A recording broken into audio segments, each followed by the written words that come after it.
Kenzo ndomuziya in and out ameno twachirudanana here kana vasiri kudanana tositangire papo muchirudanana here swira aiwa mungaramani asauzikwa na Facebook page rake Kenzo uyo yanokwana ini naitomboya kwandaigara kubudiri kwaimboya kwandaigara kuwadzana chinditengera mabhodhoro ebhurungu enini kuti ndimpost anoda mbiri zvakapfurira anonzi Kenzo yo ende makoti ndakatokuudza ndakakuisira message yo ndikakuudza ndikati iwe makoti uyu anonzi Kenzo iko ndakakuisira message ndikati uyu anonzi Kenzo safungo tari kukudo anoda mbiri ende Kenzo mbiri anoida zvakapfurira zveloud aitomboya kumba achititengera mabhodhoro ebhurungu Kenzo kuti ndimposte izvezvo akasirindira kamunin'ina wangu keke message yakabva yaonekwa neni hanzi ndikuda kuita content newe kunge todanana ndibva ndamti komakoti zvikanzira drama Kenzo akauya kwandaigara kuwadzana about 3-4 times achinditengera bhurungu kuti ndimposte anoda mbiri anoshanda kumaiko keshe kuwadzana pamashops apo ndinomuziya in and out asi ndakatombokuudza iwe makoti ndikati uyu anonzi Kenzo uyu kauyu munhu asi kukuda anoda mbiri zvakapfurira zviri extra ordinary ainoba mari paepokeshi nini kuti anditengere bhurungu ndimposte pano yes durura zvese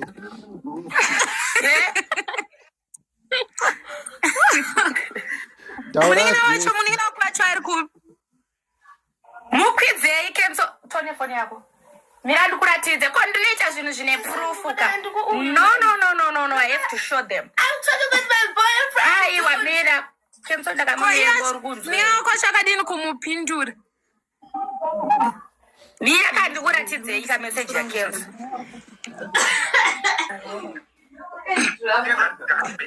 unonga kamirira picture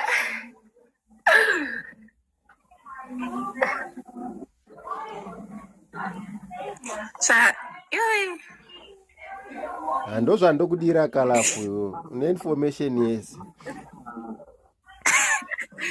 ndaukwati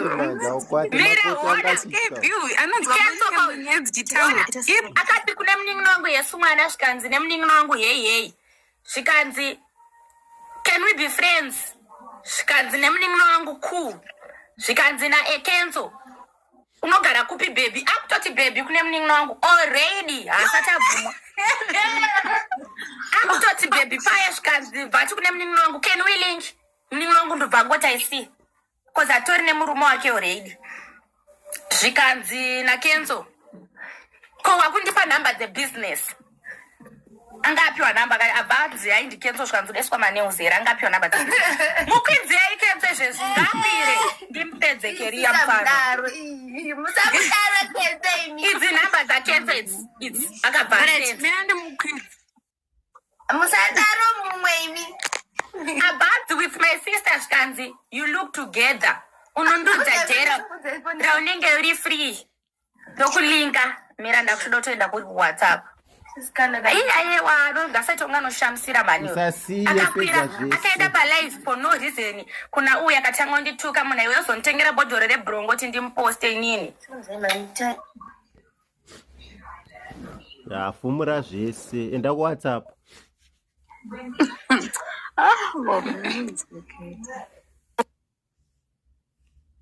unzwa kufara KB unzwa moyo wako kufara akalafara ipa watononoka kumukwidza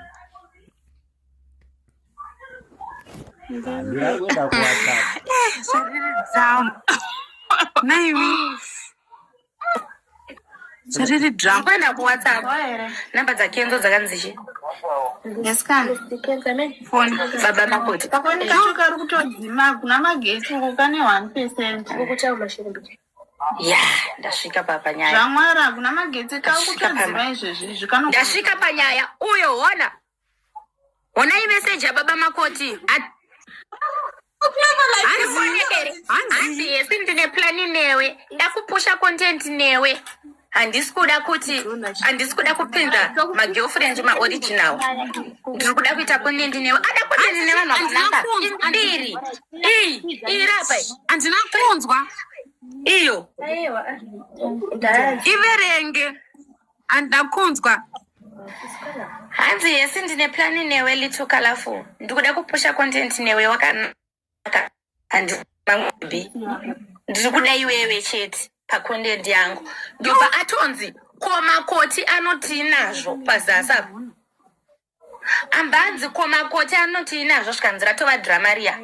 Waona also chikenzo I desperate for fame. Ene ndakatokudza kuti Kenzo atori desperate for mbiri kozi Kenzo kana ikwanisa unobamara chitengere nini mabrongo chaanotadza kunyeperonga nenga chiya chida yasiri kuda chida mbiri chi Maria aibira ani iwe anotengesa tumaikokesha tusi twake ende twasekuru ake vasesaone uko vanotumirwa mari kubva kusouth kubva inonasi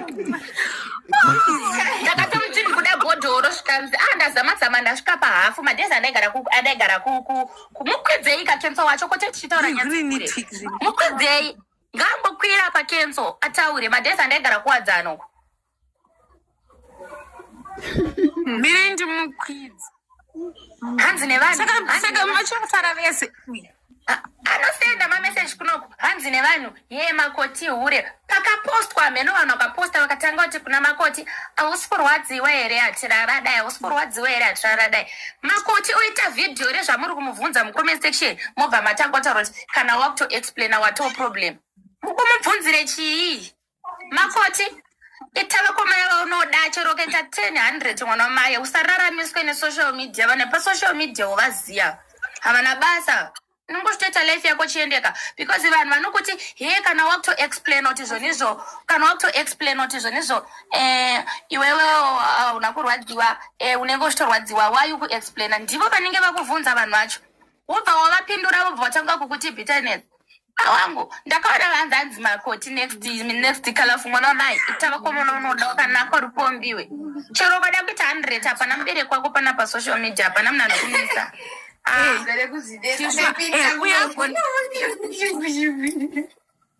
saka baba izvozvochimbopedza kenzo kapanapa nai ndamukwimire to ndamingpeta but haasi kukwira ngaakwire kenzo inini ndaitozviziva kuti akude anoda mbiri kala vanoziisa zvautora pana chinhu chozvokwa chaumbotora chine musoro apo iwe usataura kuti hapana tokuonesa inosoda kutsvaka mbiri taura takanyara ndakamboudza kuti mufanira wakundomuda here since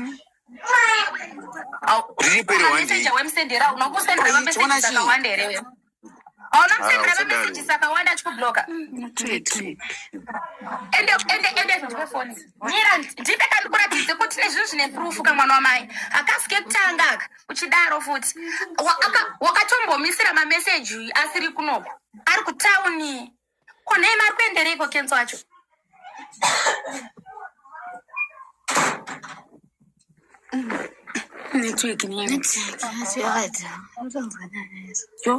but aramba continue ako nekumupindura dai adzoswa ngaadzoswe inini ndoda kutaura nemunhu chifesana ndine proof cause handine proof ndine proof yazvo mutsvage futi muedhe because unoona kenzo yoyo inini ndakatomudza makoti from day one ende kismo akatozvitaurawo nyaya iyoyo why because inini pandaigara kuwadzana hanti kismo aitouya abva atouya ka even kana anozviti ukavhunza uyoyo anozviti anzi mwana waniko anozvitwa madungwe uyoyo aivepo dei inini kenzo raakauya achiti kalafu yetite content ende ukada kutasa mavhidhiyo akenzo ukatasa kuzasi ariko angu naye kenzo tiri kuwadzana ndakarukwa madreadlocks ered so kana ukada unotarisa makoti vhidhiyo akamboronero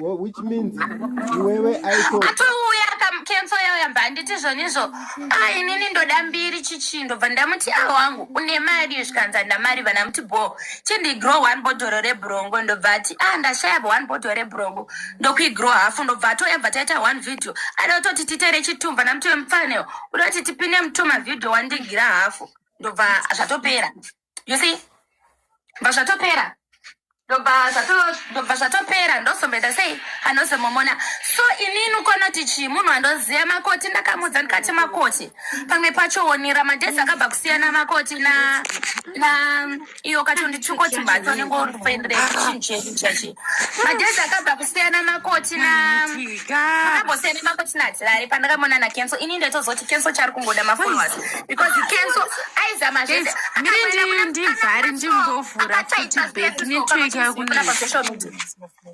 pane musikana akatsva fesi sowe panapa pasocial media so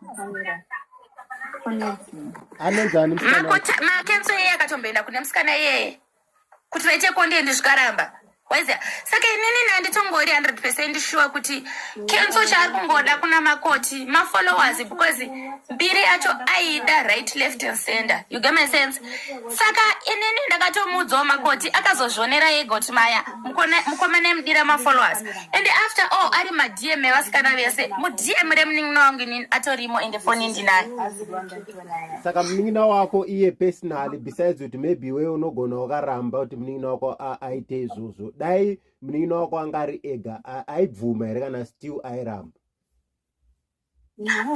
because munin'ina wangu akataura kuti kenso ane mahumunya like face yake ndiye box ane mahumunya ainzi ane mahumunya because kenso akatotanga toramba munin'ina wangu asati kugara pamba panapa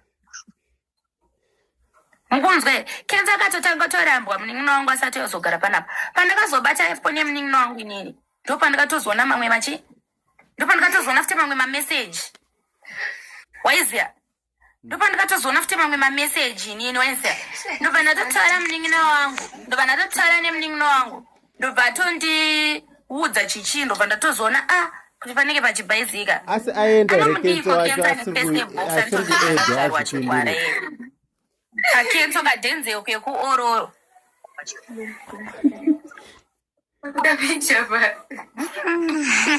munin'ina wangu atori bhizi kutora mapicha ndatosendera mukomana wacho ko iye abvirei ko anonzi kenso kana pane chandakataura chekunyepa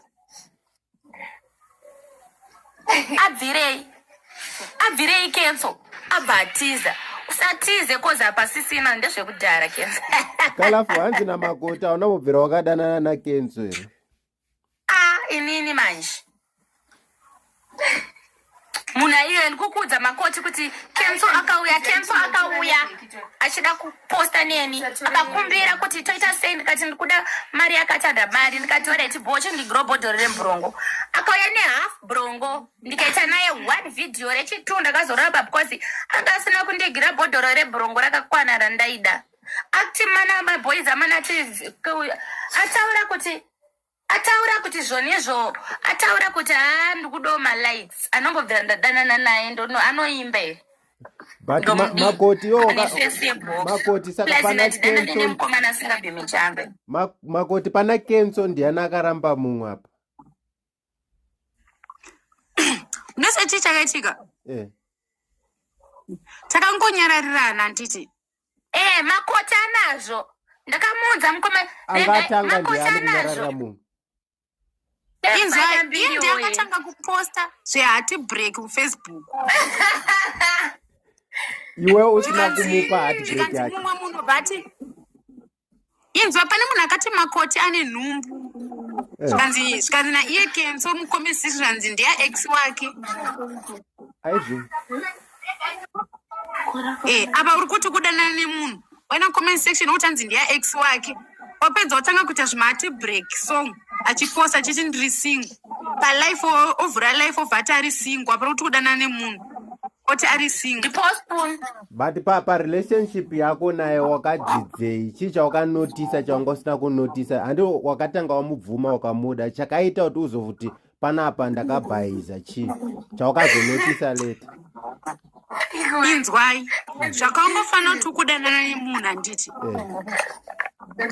oda kuti vanhu vese vazive kuti ari single apa uri kuti kudanana naye but iwewe haufile like zviri kutaura kalafu zvekuti anda vanhu vekuita kontenti navo aitembera haufile like ndo zvaakakudira here aida kukushandisa zvose zvekutaurwa naKalafu kuti anotsvaga vasikana vekuti zvoni ngatitei content tese, but kwauri manje akazonyangira manje vapinda zverudo.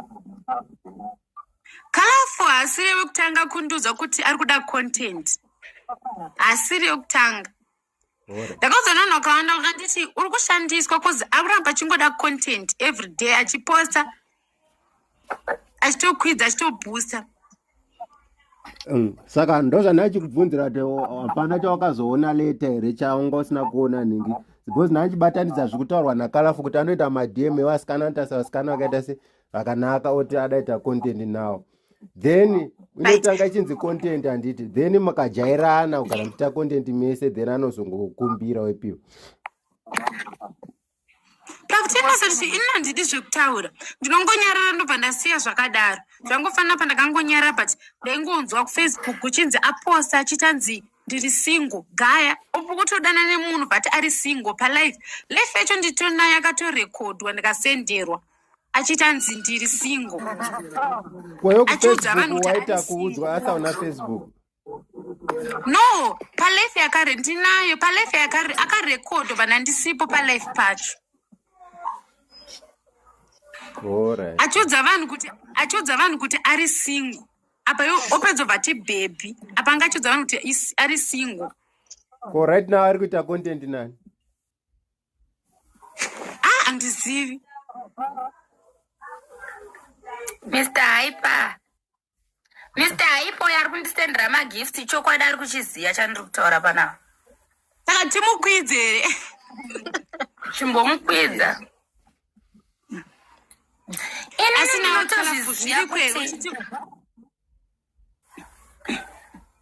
Waiziya KB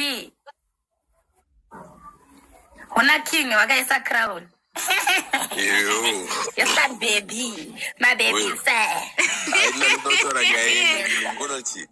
My baby sir. Pane nyaya yenyu ka handida kuudzai ndozotonga ndotaurisa but chokwadi chiripo zvenyu zvekunyeba ndizvo zviripo here but chokwadi chiripo.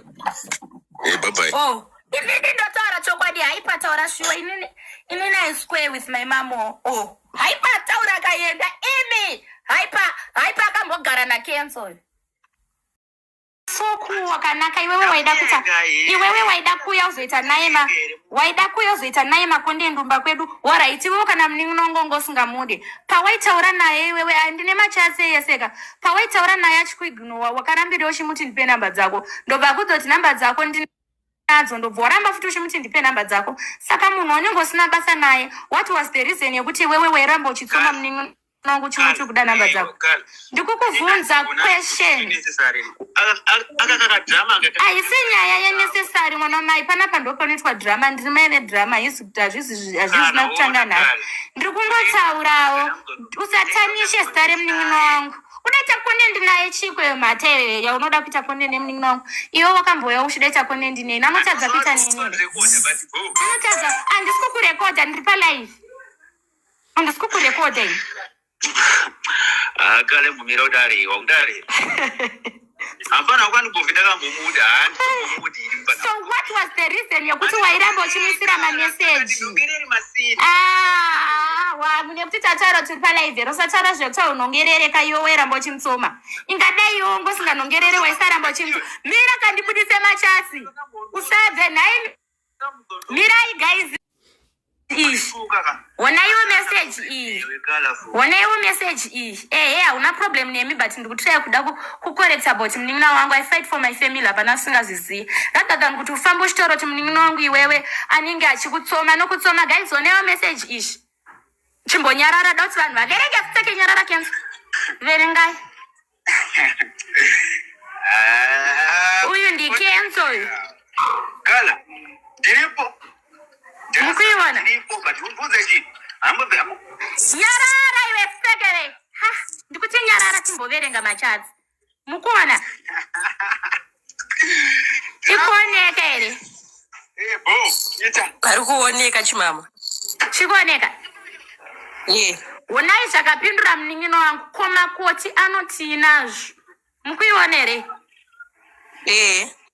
ndobva ati makoti chi zvikanzi chi ratove drama riya hazviziri zvere zvakanyorwa izvi aiwa ndizvo kaizvo saka haana here kutaura kuti makoti ratove drama Colorful. Inzwa. nyarara mira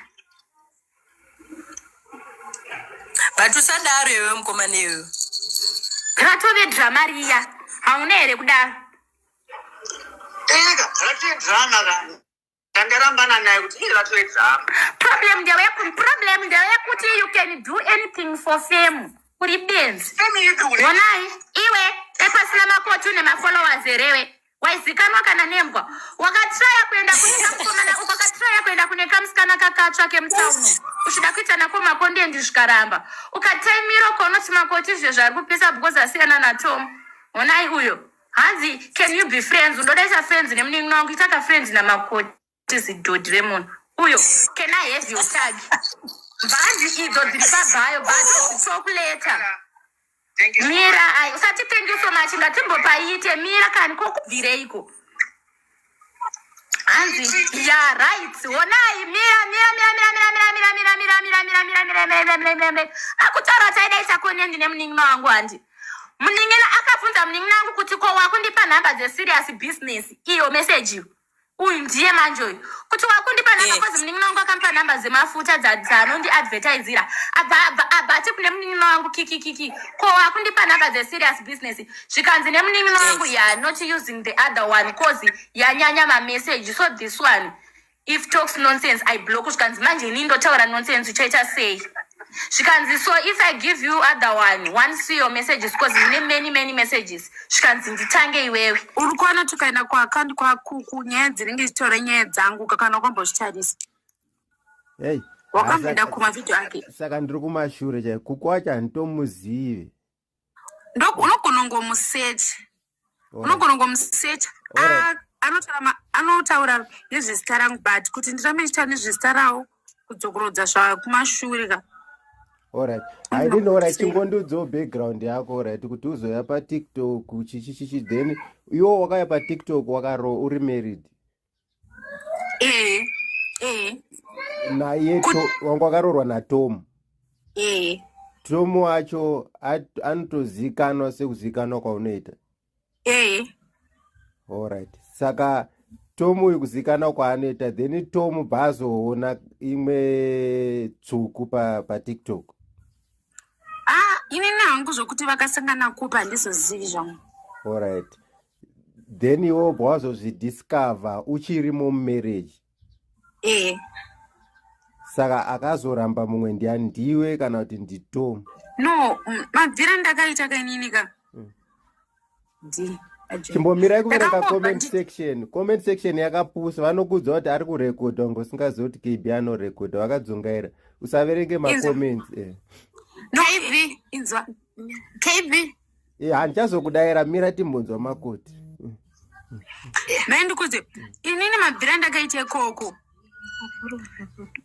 hazvina basa ndokuti vanhu vazive chokwadi mabvira ndakaita ikoko kozi ndakabva ndichiti ndikuona tete vangu ende tete vangu vaitorwara zveshuwa ndabva ndaenda kunovaona ndabva ndavatsanangurira tete vangu ikati inini pabarika handiti sei handikwanisi kozi ndichiri mudiki kugara pabarika manza zvikanzi ndarika inoda kugara pana vanhu vakuru ndatasini kuti ndidzokere nangu handikwanisi kunzwa and then ndo mabvira ndakangoita alright. Saka uyu munhu uyu achiripo here kana kuti mufesi akazotsvaga futi mumwe aida barika kana kuti kwanga ungori ruchiva? inini hangu kaka ndinganyepera munhu hapana chandiri kuziva ini chandiri ngoziva ndechekuti ndakabva ikoko one nyaya iyo. Saka haana zombobvira akutsvaga kuti dzoka kana kudavedza kuti mutaurirane? hapana. Alright. Saka iwe do you feel like maybe kukura kwakaita munhu uyu ndiwo wakakukonzeresa then mabho ndobva azoona kunge akatasei kukura kwaakaita lese kuzikanwa kwake handiti like pamwe maita couple content then akatongosvika ndakatongosvika chitongozikanwa kudhara. Alright. Wo wakasangana naye paTikTok. Aitongozikana kudhara. Alright. Yeah, zvinhu zvepaTikTok. But at least it's a lesson kuti zvinhu zvepaTikTok zvinde zvepaTikTok. Nevamwe vasikana vachatodzidzawo imomo. Hapana zvinhu zvepaTikTok zvinopa. Hapana. Alright. Uyu anonzi Kenzo anoita nezve. Nyangu handizivi. Why iwe uchidana navanhu vasingazivi zvavanoita? Anongoitawo zvecontent izvozvo. Alright. Wakasangana naye paTikTok? Yes, he's an artist. Alright. No, inzwai guys, gendikudze chero akarecord hazvina basa. Kangani muchionaona mapost akapostwa naKuku zvichinzi Magote ihura akaenda kunoona ex wake. Kangani muchiona chero akarecord hazvina kana basa.